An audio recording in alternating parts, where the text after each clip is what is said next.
his shoulder as if it was a child's lunchbox. Tearing open the rear armor-plated door, he dropped my stuff into the main compartment. I crouched down before stepping in to join the heaving, breathing bodies of two hefty Royal Marines in full body armor. I was given a headset so I could hear all communications between the commander, driver, and gunner above the noise of the engine in the front can. Buster was already in there somewhere, but I couldn't see him on any of the seats. After a little jostling with bags, rifles, and body mass, I sat and shuffled my feet to create some personal space and some Buster space. No one knew how long the journey to the patrol area was going to take. Christ, it was getting hot, and I knew Buster must be feeling the heat too. "It's okay, pal. Don't worry," I said, hoping my voice was steady.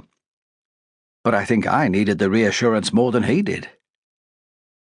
After a short while, we joined Highway 1, a decent proper road by local standards, which encircles Afghanistan. Suddenly, I realized that this was it. I couldn't escape now, even if I wanted to.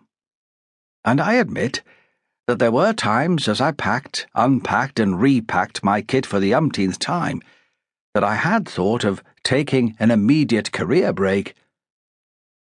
"Okay, where are you, Buster?" I pushed my right foot in front of me. It connected with something soft but solid. Buster. Buster didn't like sitting on the floor. In fact, Buster never sat on the floor. He preferred to commandeer a seat next to the guys, not necessarily next to me, I might add. I bent down and whispered in his ear, "Just checking, in case you have found the only clever dick in this sweaty space that has a ham bone or a chew stick about his person. I know what you're like." I ruffled his ears. "You think I'm just a thick human being, but I know what you're thinking. And what's more, I thank God for you, you great daft dog." Those who aren't dog lovers probably think that talking to our four-legged friends is a step too close to crazy. But sometimes there's no better conversationalist than a dog. If you are afraid, they sense it and calm you without uttering a word. If you're making a fool of yourself, they draw you to one side and give you that look that says, "You know, you can be a real prat sometimes." And if you're lost for words, they fill the silence by giving you a big kiss. As Buster leant his warm spaniel body into my leg, I felt a swell of reassurance wash over me. I knew that if I died tonight, I would not be alone, because my best pal would be watching over me. We drove for some time, the light slowly coming up. I was at the back and had a small window to look through. Most of the time there was nothing of interest to see, but occasionally we would pass through a small town. Ping, ping, ping! A hail of metal-on-metal shots splattered against the Viking. Spat, spat, spat. I stayed low and arched over Buster, who was panting like crazy.